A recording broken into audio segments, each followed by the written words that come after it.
Assalamu alaikum viewers, and welcome to the special episode of Live with Talat Hussain. We are delighted to have with us Karim Armstrong, a world-renowned scholar, somebody who is as much a treat to read as to listen to. Thank you very much for being with us, Karim. I understand you are here as part of the commemoration of the Golden Jubilee of the Imamat of His Highness the Aga Khan. But clearly you are also here to engage with the society and the members of this society. Before we go to that point where we discuss the theme of your lectures, let me ask you this question which has been agitating my mind for some months now. Are you happy with the quality of literature that is coming out these days on the world of Islam, from both sides, from the West as well as from the world of Islam? There is some good work coming out on both sides. There's also some very unpleasant work coming out on both sides. There's a lot of almost an industry, Islamophobic industry in the West, where people are almost encouraged, I think, to be very negative indeed about Islam. And those voices, unfortunately, are the ones that are carrying the day. They are the ones that the media pick up on. And they don't tend to pick up on the more people who are writing more positively about Islam. And I think somehow we have to learn to get how we're going to get a different kind of religious voice out there. The religious voice in Islam, for example, that speaks about pluralism, that speaks about compassion, that speaks about justice, and that speaks about respect. And as well as the great spirituality of Islam. We've got to get that voice out there in an engaging way.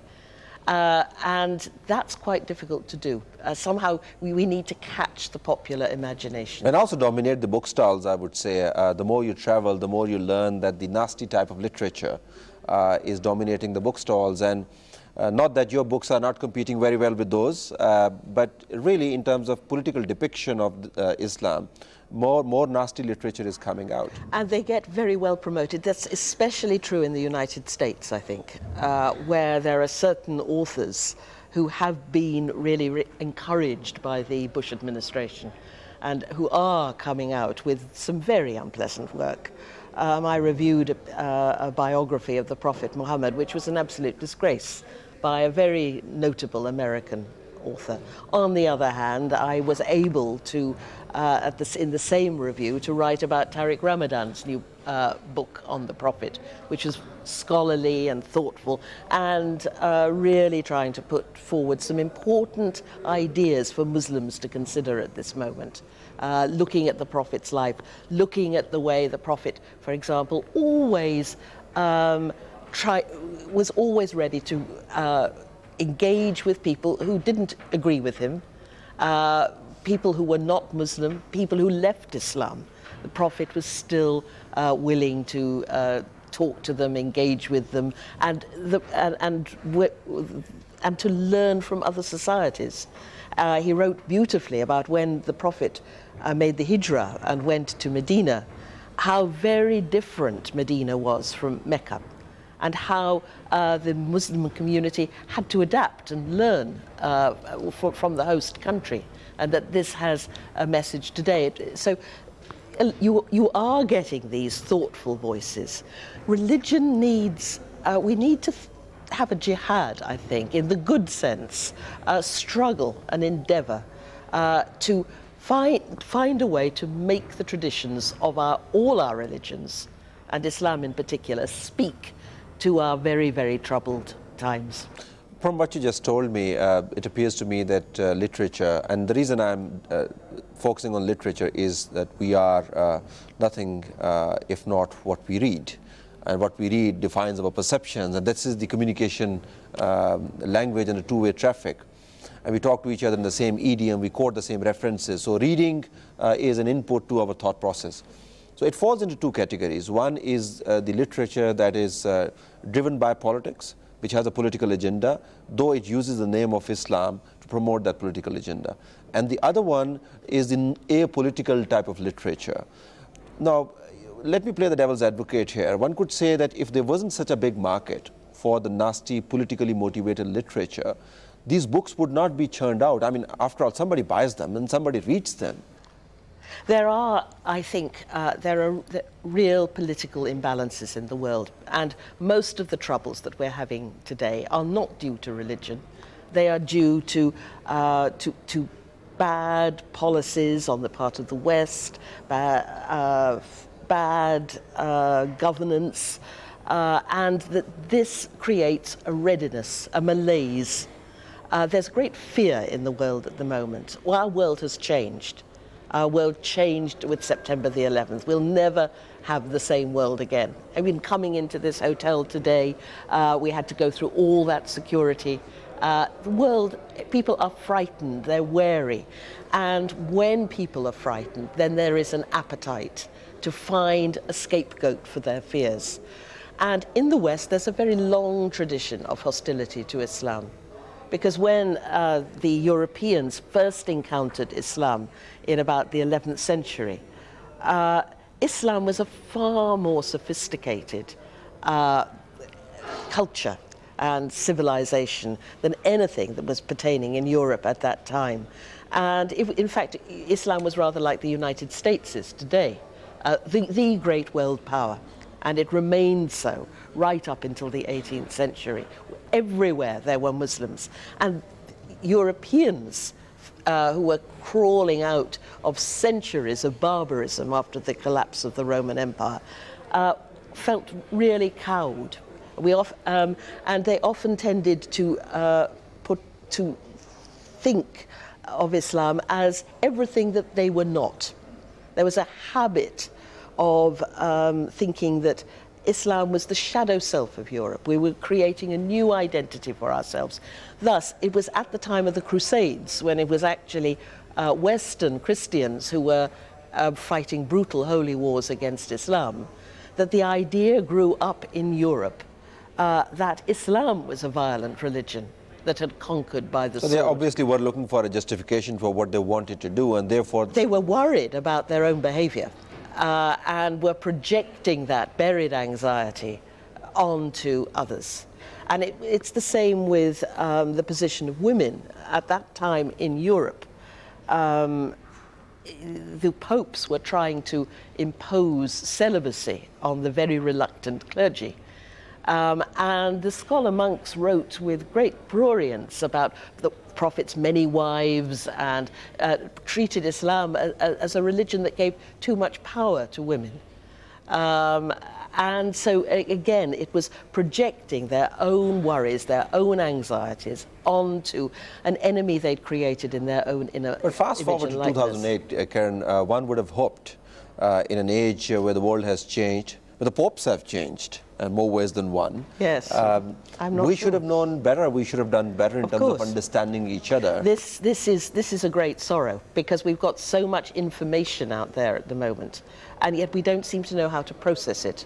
And there's not enough guidance there, really. I think we need new religious voices too.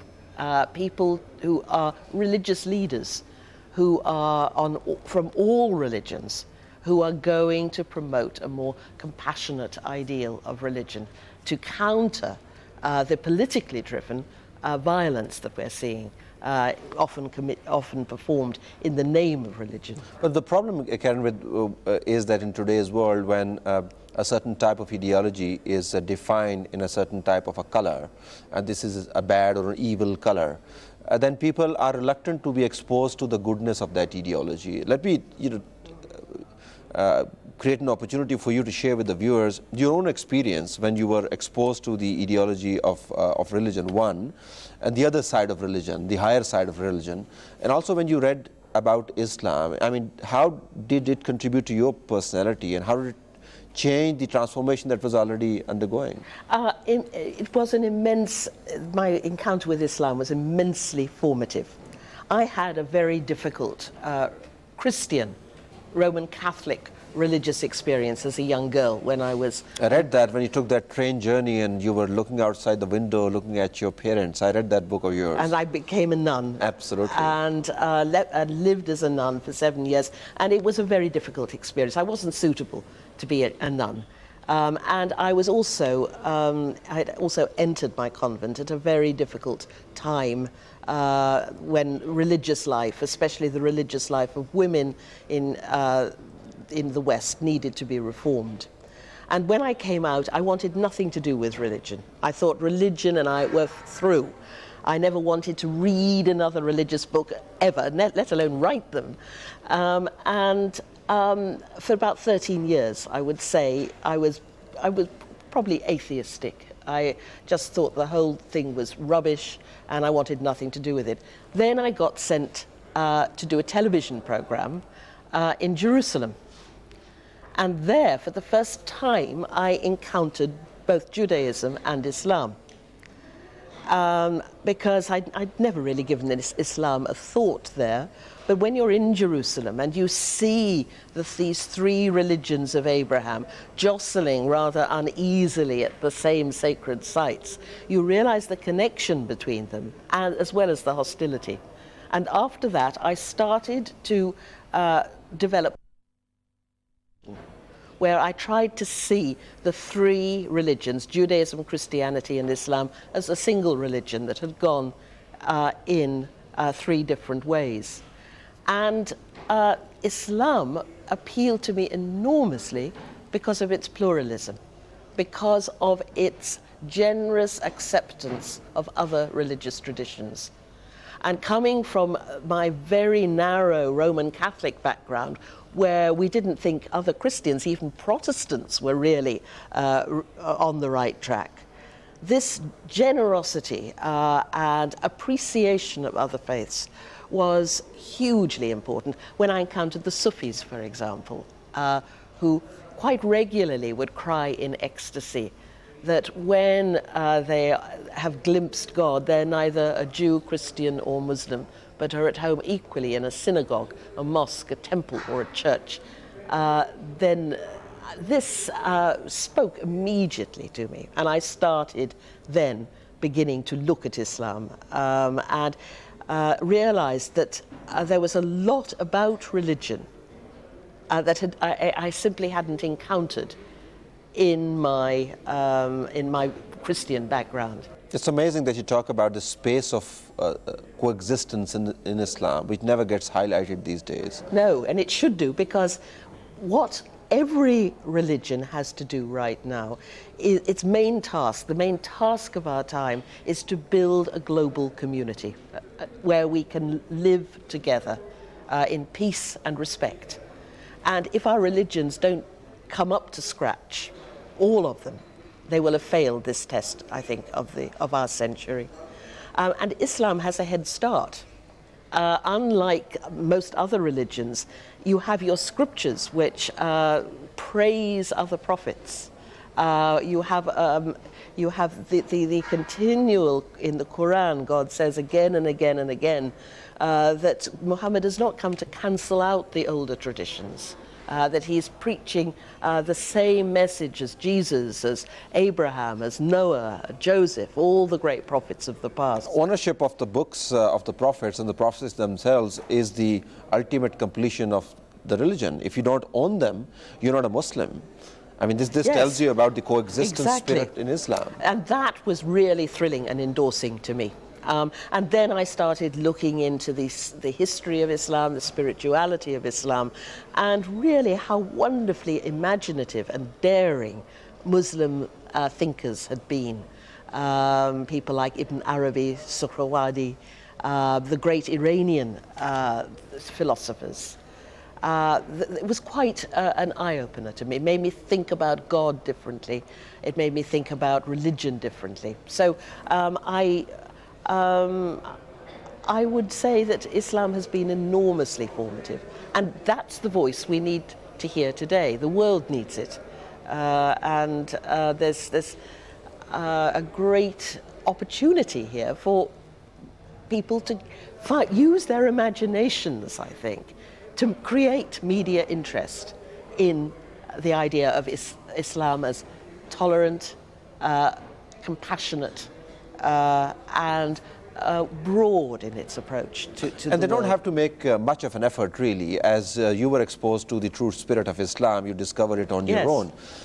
What really interests me, and I would like to hear your views on that, is that how come people read the same books, they are exposed to the same type of literature, of the message of Islam should be the same, but then the interpretations then become so different.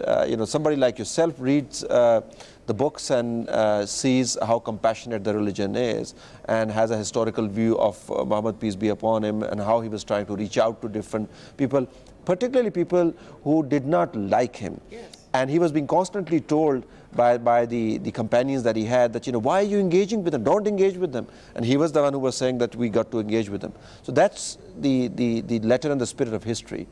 Yet somebody else reads the same letter and spirit of history, draws a completely different conclusion, that it's a religion that forbids people to interact with each other. It's a religion that is exclusivist.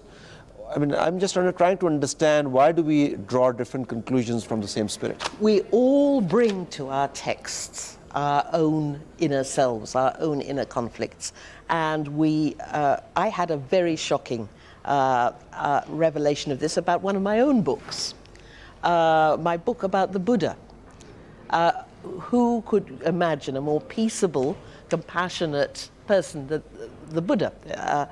And yet, I was told by a police officer who came to interview me about this, that a young boy, a very troubled young boy, had read my book about the Buddha and had on an aeroplane, and gone immediately to see his parents and killed them both, and then killed himself. Now, I looked utterly shocked, and they showed me my book, which had been underlined, when I said he was now the Buddha, the enlightened one. He'd underlined that, and he put Dad in the margin. And this poor, sick young man had seen a message of hate in the Buddha. Now, that's an extreme example, but it's one that made a great difference to me about the way we interpret our texts and the way we look at our traditions. We all bring baggage. We all bring fear, especially at this time. We all want to have someone to blame. If, for example, the Western people see that Islam is a violent religion, then they don't have really to examine their own policies in this part of the world, for example, and see how they may have contributed to the current situation in which we find ourselves. It's easy then to push all that onto somebody else. And there are other things. Our world, we're learning far more about other people's religious faith than at any other time in world history. We didn't before. People would hear about strange goings-on in various parts of the world, but they didn't understand it. Yeah, this was a bit of a mystery everywhere in the world, what was happening in that remote corner. No longer. But now we know the faith that underlies these traditions. And we've found how very, very deeply similar they are at the core, that all of them speak about the importance of compassion as the way to find the divine. Now, some people find this very disturbing. Some people like to feel that they are special and singled out, and feel threatened by this new pluralism that is taking over. And so they tend to retreat into little ghettos and create new barriers against and ghettoize the others. It's about identity. Absolutely. We'll take a break here, Karim, and come back into this remarkably enlightening discussion about how and why do we see each other through different prisms, and how do we lift the curtain of hatred and absence of communication in an age of communication. What can we do more to communicate with each other? Viewers, we are talking to Karim Armstrong, a world-renowned religious scholar, and she is making a special appearance in a special edition of Live with Talat Hussain. Keep watching.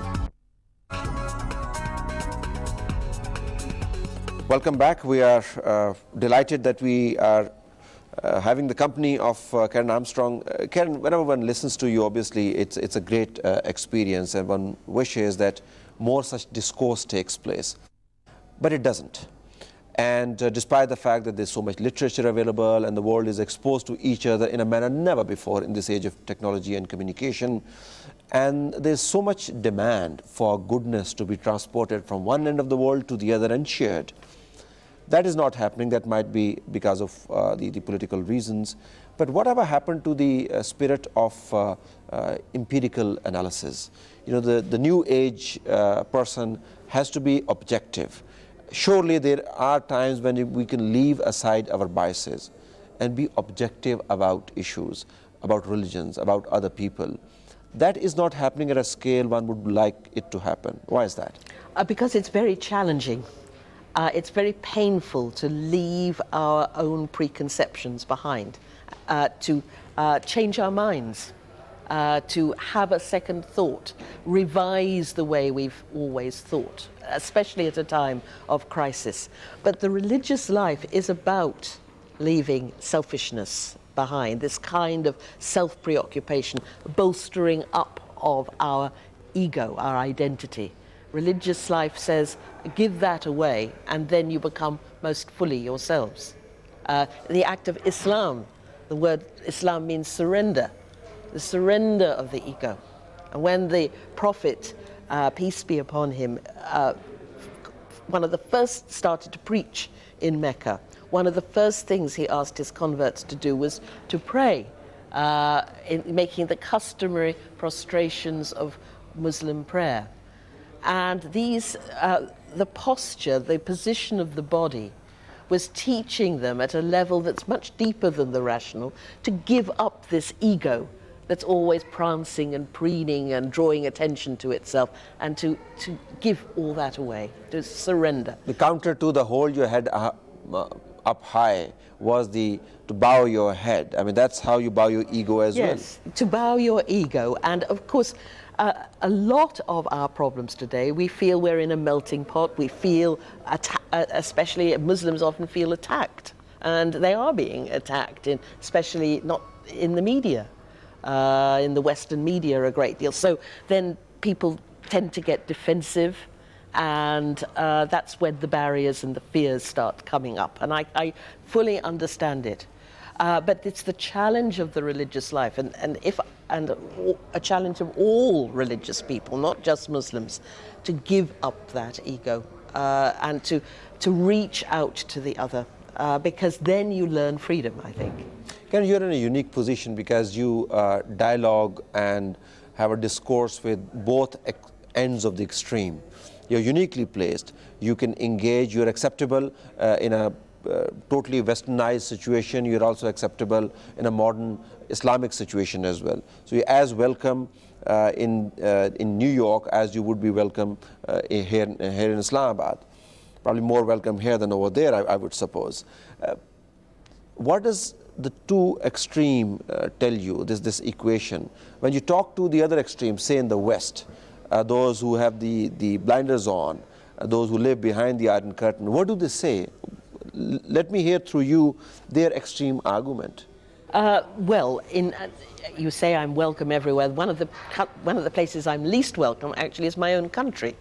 In London, for example, religion is really a bad word. Only 6% of the British people attend a religious service regularly. And I'm quite sure a large proportion of that 6% are Muslims, who've bumped up our national average considerably. And so Islam, for my fellow countrymen, is bad because it is religious. Instead of giving up religion, Muslims are becoming more religious.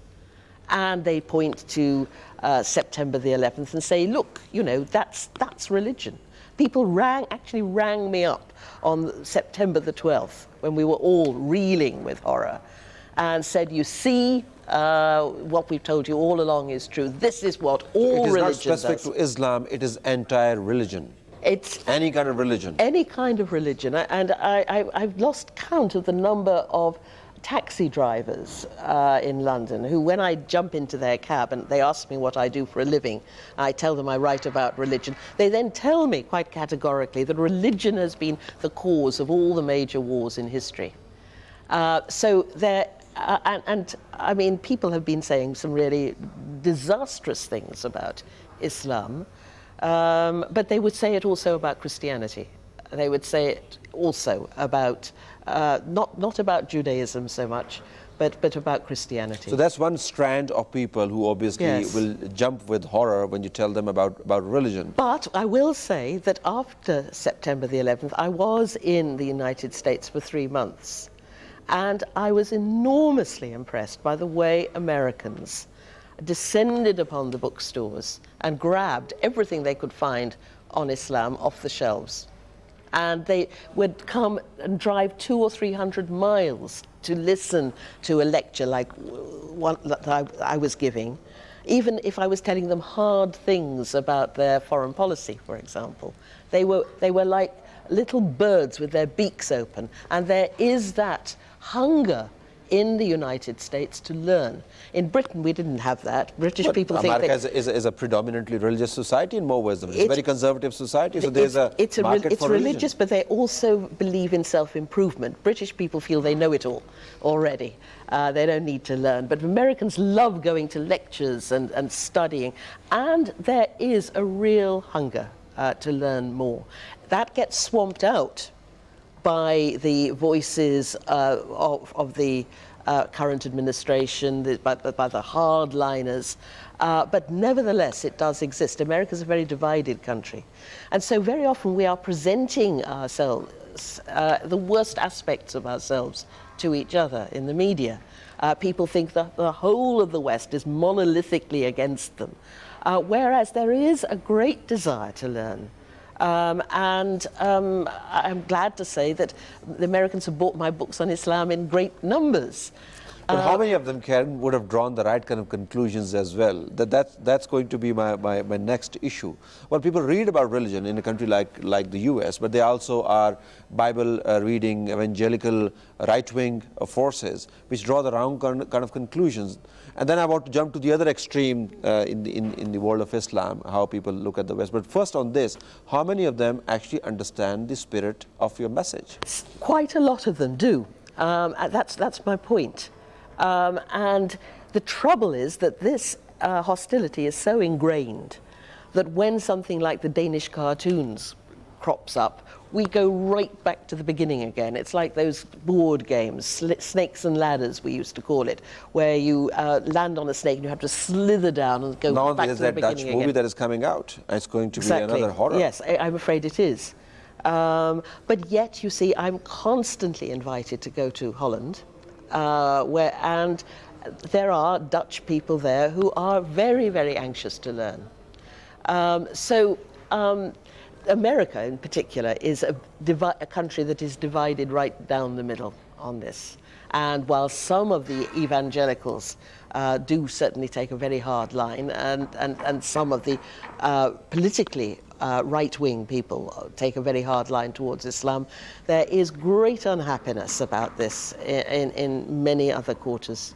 And as I say, a desire to learn. It's hard going for them because Americans are not very good about learning other languages. I mean, they found it, when I wrote my recent biography of the Prophet, they were rather annoyed that the Prophet's companions weren't called Fred or Sid or something. They had to learn all these Arabic names and they can't get them in my head, they say.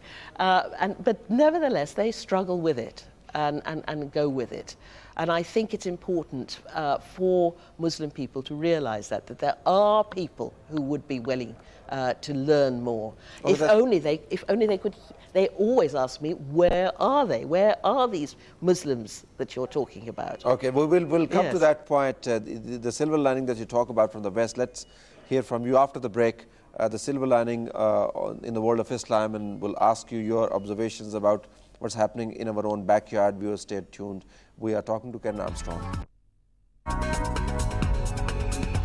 Welcome back, viewers. You're watching a special episode of Live with Talat Hussain, and we have with us Karim Armstrong, a world-renowned religious scholar, somebody who travels the world and is very clued up. Karim, you were telling us about how people want to know more about that particular type of Muslims that you talk about, the compassionate, those people who understand the essence of their own religion, and whose pictures do not make it to the magazines, unfortunately. But tell us what's happening in our own backyard. There is a certain reactionary ideology that is coming up. When you engage with those people, what do they tell you? Well, some people, you're talking about the reactionary people, some people tell me I shouldn't be speaking about Islam at all because I'm not a Muslim.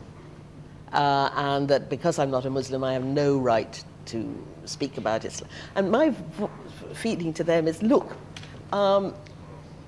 you go and do it. You speak about Islam. You go, as I've done, to the United Nations and to the American Congress. You do it, and you should do it. You should be doing it, not me. I'd happily retire and get on with, you know, stay at home or enjoy writing about other things. I think that they sort of slink away after I've said that, but there is a feeling that I shouldn't be speaking about these matters. And I would say, in reply to that too, that it has been helpful to, particularly the Americans, that after September the 11th and after the terrorism that we've seen, that I was able to say, look, this is not Islam. And I have no axe to grind. I'm not Muslim. And so hearing a voice of one of their own kind, who has no personal stake in Islam, saying that was helpful to them. A lot of people said, yeah, you know, we need to hear it from our own kind as well as from the Muslim people. So there is this desire on both sides to reach out to each other and to know more about each other. And you have been trying to be that bridge. Let me bring you to this subject. How long have you done this for already, for the benefit of our viewers? Well, I started this at the time, you remember when Salman Rushdie wrote a book, The Satanic Verses, and which some Muslims found blasphemous. And it was at that point that I decided to write my biography of Muhammad.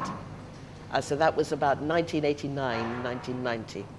And because I felt that a lot of Western people would only read the Satanic Verses, and that would be their view of the Prophet. And there didn't seem to be an accessible biography of Muhammad for Western people. So I wrote my biography, and my publishers didn't want to publish it. They thought I would be joining Salman in hiding.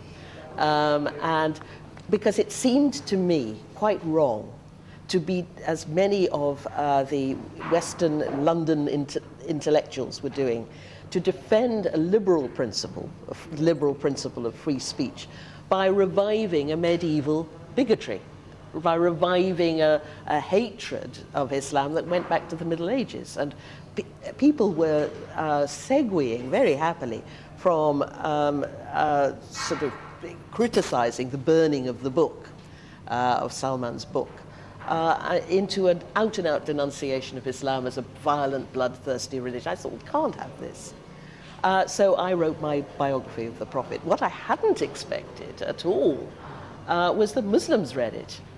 And I was amazed at that grim time. I mean, things have got grimmer, but at that grim time, with the generosity with which the Muslim communities, both in the United States and even in Britain, opened their arms to this book. That should tell you that good scholarship always has a market out there. Well, I hope so. Without commenting much on Salman Rushdie's book, frankly, I couldn't go beyond the first chapter because I can't understand what he's trying to say. I mean, the lingo is so, apart from the denunciatory part of his whole effort.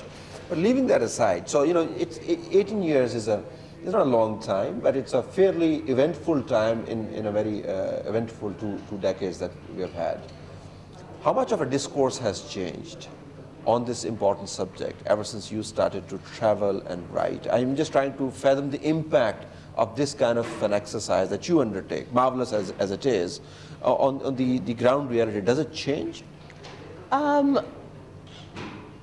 I think you have to keep explaining the same things again and again and again. I sometimes apologize when I tell a Western audience yet again that jihad doesn't mean holy war.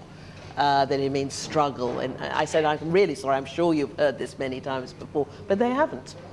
And so you have to keep going on like a gramophone record, because these truths, they need to be, and of course it's fueled by the negative impact of the terrorism that occurs from time to time, politically driven, but nevertheless, you always keep going back to the same problems. So where is the meeting ground? I mean, I'm just trying to look at the meeting ground. There's literature out there. People want to listen to each other, hear each other. I'll tell you a story. I was invited way back in 2004.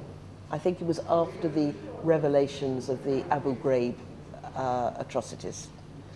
I was invited with some other scholars to the CIA, and we were put in a room, and these grim-faced men sat around listening to what we were saying to one another. And one of the things that we said was that you should not use the word Islamic terror, because this has nothing to do with Islam. But as soon as you put the words Islam and terrorism together, they join in people's minds at a subconscious level. And that this can only increase disaffection in the Muslim world. And apparently, I said during this conference to one of my colleagues, do you think we're doing any good? You know, I mean, what's the point of this? And he said, this man is in conflict resolution. And he said, Karim, you never know. You never know. Just one word can sometimes move things. And apparently, I met that man again just recently. And he said to me they were about to make Islam the enemy from the intelligence agency. But we actually stopped that. I mean, I'm not saying that everything is wonderful, but it was one little moment of change where they did see. We did something that day, he said. So the grim-faced people that you interacted with look less grimmer now? Well, I don't know. I wouldn't go that far. The policies are more acceptable to change? No, what I'm saying is they saw the grim-faced reality. What we said was that you can't change the extremists, but what you can do is stop the bleeding away of young people into extremism, because they feel that the West is violently against them. They could see with hard, pragmatic sense that was a sensible thing to do. It wasn't that their hearts were suddenly filled with love and appreciation of Islam, I'm afraid. It was just a little chiseling away there, a little way of changing something. And that's what you need to plant a great idea. You need just that little space. Little space, and you never know. But it shouldn't be left just to people like me, because I think all Muslims can speak out and take their religion back and make it speak, give its riches to the world.